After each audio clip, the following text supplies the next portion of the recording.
هەمومان هەوڵەدەین. خی گەورە فەرمێ ئینە سەعیەکم لەشەتە، یەکمان هەوڵدانی ئێوە جیاوازە. هەندێک کەس دەبینی هەموو ئاوات و هیوایەکی لەم دنیادا ڕەزامەندی خی پەروەردگار هەوڵەدا لەم دنیادا بەو تەمەنە کورتێکی خی گەورە پێی بەخشیوە ڕەزامەندی خی گەورە بەدەست بهێنێت. هەندێک کەس بە پێشەوانەوە لەم دنیادا هەموو ئاواتێکی ئەوەی شەیتان لە خۆی ڕازیکە، نەفسی خۆی لە خۆی ڕازیکات. بۆ ئینشاڵڵا با لەم دنیادا خی گەورە تەمەنێکی کورتی پێمان داوە، ئەو تەمەنە بە جۆرێک سەرف بکەین لە دوای مردنمان پەشیمانی لە دوا نەبێت.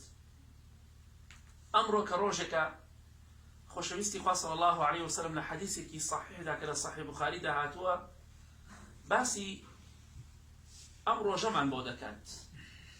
ئەفەرمێ ئەوەی کە من دەیبینم ئێوە نایبینن، ئەبینم فیتنە بەسەر ماڵەکانتانە دەبارێ هەروەکو چۆن باران بەسەر ماڵەکانە دەبارێت.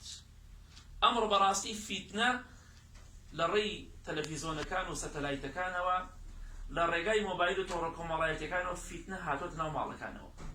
ئەوە خۆشەویستی خوا فەرمی صلی الله علیه وسلم وەکو باران، کە باران چۆن دەبارێتە خوارەوە بۆ سەر ماڵەکان، بۆ سەر خانۆکان، ئەمڕۆ فیتنە ئاوا بەسەر هەموو ماڵێکدا باریوە.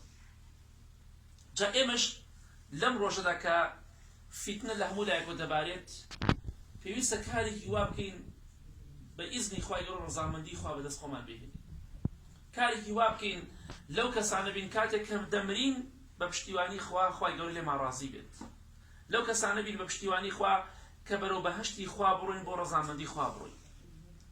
پێغەمبەری خۆشەویستمان صلی الله علیه وسلم دەفەرمێ إن الإسلام بدأ غريبا وسيعود غريبا فطوبى للغرباء. بيقمان إسلام بغريبي هات. یەکەم جار کە خۆشەویستی خوا صلی الله علیه وسلم وحی بۆ هات و بانگەوازی بێباوەڕانی کرد، بێگومان ئیسلام لەناو خەڵکدا غەریب بوو. ناسینی خوای گەورە بە تاک و تەنها، ئیمانهێنان بە پێی خۆشەویستی خوا صلی الله علیه وسلم زۆر قورس و گران بوو. بەڵام دوایەوە الحەمدولله خەڵکی موسڵمان بوو، دینی خوای گەورە فراوان بووە. و دەفەرمێ دووبارە ئیسلام غەریب دەبێتەوە ناو خەڵکە، نامۆ دەبێتەوە. جا خۆشەویستی خوا فەرمی صلی الله علیه وسلم فطوبى للغرباء، واتە خۆشبەختی بۆ ئەو کەسە بێ، بەهەشت بۆ ئەو کەسە بێ کە لە ڕۆژێکدا کە ئیسلام غەریب بووە، ئەو کەسە لە ناو خەڵکدا غەریبە. هەروەک چۆن ئیسلام غەریبە، دینەکە غەریبە، ئەو کەسەشی کە شوێنی ئەو ئیسلامە دەکەوێت ناو خەڵکدا غەریبە. دینەکە غەریبە، ئەو دینداریە کە تۆ دەیکەی غەریبە. جا خۆشەویستی خوا صلی الله علیه وسلم مزگێنی بەهەشتی داوە بۆ کەسانەی کە لە ڕۆژێکدا کە ڕۆژی فیتنەیە، ڕۆژێکە ئیسلام تێدا لاواز بووە، ڕۆژێکە موسڵمانان شانازی بە ئیسلامی خۆیانەوە ناکەن، زۆربەیان ئالەو ڕۆژدا هەر کەسێک دینداری و خواپەرستی بکە، خوای گەورە مزگەنی بەهەشتی پێدا. فطوبى للغرباء. وتیانەی پێغەمبەری خوا صلی الله علیه وسلم غەریبەکان کێن؟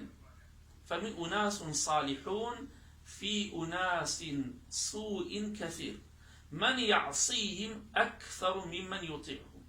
ئەو کەسانی کە خۆشبەختیان بۆ هەیە و بەهەشتیان بۆ هەیە لە ڕۆژێکدا کە پڕە لە فیتنە، ئەو کەسانن کەسانێکی چاکن، ساڵحن، بەڵام کەمن.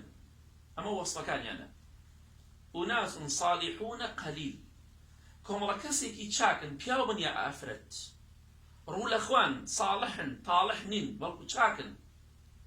في أناس سوء كثير. لەناو کۆمەڵی خەڵکی زۆری خراپدان. من يعصيهم أكثر ممن يطيعهم. ئەو کەسانی کە بە قسەیان ناکەن، دژایەتیان دەکەن، بەرەو ڕوویان دەبنەوە، زۆرترن لەو کەسانی کە بە قسەیان دەکەن و گۆڕاڵیان دەکەن. ئەمڕۆ بێگومان ئاوایە. ئەمڕۆ کاتێک کە تۆ دەتەوێت دینداری خواپەرستی وەکو خۆی بگەینی، کاتێک کە باسی ناسینی خوای گەورە دەکەی بە تاک و تەنها، کۆمەڵی خەڵک دژایەتی دەکات. کاتێک کە باسی پێغەمبەری خوا دەکەی صلی الله علیه وسلم، با شوێنی سونەتەکانی بکەوین، کۆمەڵی خەڵکی زۆر دژایەتی دەکات. بۆیە هەر کەسێک لەم ڕۆژەدا ئینشاءالله لەسەر دینەکەی پێغەمبەری خوا بێ صلی الله علیه وسلم، ئەوە خوای گەورە مزگەنی بەهەشتی پێدا، خوای گەورە مزگەنی ڕەزامەندی خۆی پێدا. بۆ ئینشاءالله داوا دەکەم لە خوشکە بەڕێزانەی کە ئەمڕۆ خۆیان داپۆشیوە، ئەمڕۆ جلوبەرگی حیا و حورمەتیان لەبەر کردووە، جلێکیان لەبەر کردووە، پۆشاکێکیان لەبەر کردووە، باڵا پۆشن، ئەو کەسانە ئینشاءالله ئەگەر لەسەری بەردەوام بن کە لەناو خەڵکدا غەریبن بەهۆی پۆشاکەکەیانەوە بەهۆی جلو بەرگەکەیانەوە ئینشاءالله پێغەمبەری خوا فەرمێ صلی الله عليه وسلم مزگێنی بەهەشت بۆ کەسانە بێت داپۆشراو بن چونکە ئەگەر بەڕاستی ئێوە خۆ داپۆشراو بن ئێوە باڵاپۆش بن ئەگەر ئێوە ڕوولەخوا بن کۆمەلگا بەرەوباشی دەڕات ئێوە هۆکارێکن بۆی کە کۆمەلگا بەرەوباشی بڕۆ یا خراپی بڕات جا ئینشاءالله ئەگەر لەم ڕۆژەدا دینداری بکەین بەپێی حەدیثی پێغەمبەری خوا صلی الله عليه وسلم ئەو کەسێ ئەمڕۆ کاتێک کە ئێمە ناو خەڵکدا غەریبین و هەر کەسێک لە ئێمە لەناو خەڵکدا غەریبە پیا بێ ئافرەت بێ بەهۆی ڕیشەکەمانەوە بەهۆی جلوبەرگەکەمانەوە بەهۆی عیبادەتەکان و بیر و باوەڕەکەمان و پێش هەموو شتێک بەهۆی پۆشاکەکەتەوە خوشتی بەڕێزکە تۆ غەریبی ئینشاءالله خوای گەورە ئەجر پاداشتی 50 سەحابە و 50 شەهیدی سەحابەت بۆ نووسێ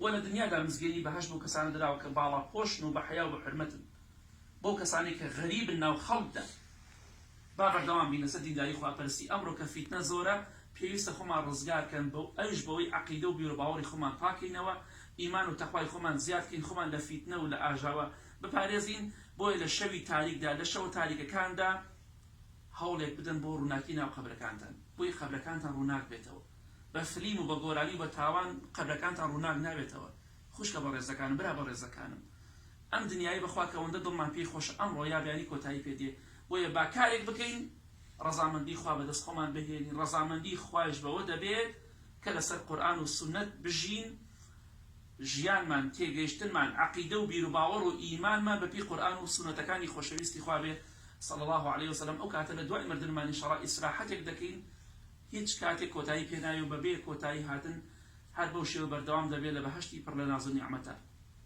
یا ڕەبی خوا لە گوناهەکانمان خۆش بی لە گوناهی دایک و باوک و مردوەکانمان خۆش بی خوا یانەو کەسانەمان بگێڕی کە ئەجر و پاداشتی 50 سەحابە و 50 شەهیدی سەحابەیان بۆ دەنووسی خوا یانەو کەسانەمان بگێڕی کە غەریبن و مزگەنی بەهەشتیان پێدراوە آمين آمين آمين وصلى الله على محمد وآله وصحبه أجمعين